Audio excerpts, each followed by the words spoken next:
एका छोट्या गावात आरव नावाचा 5 वर्षांचा मुलगा राहत होता। तो खूप एकटा वाटायचा, कारण त्याचे मित्र कमी होते आणि त्याच्या आयुष्यात काही गोड आणि खूप सुंदर घडणार होतं।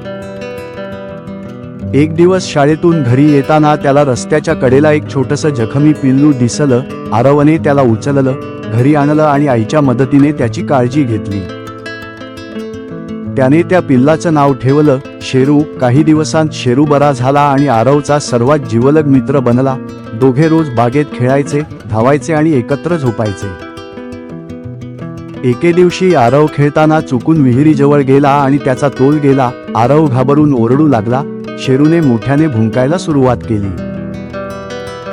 गावातील लोक तिथे धावत आले आणि आरवला वाचवलं। त्या दिवसापासून सगळे म्हणू लागले, खरा मित्र तोच जो संकटात साथ देतो।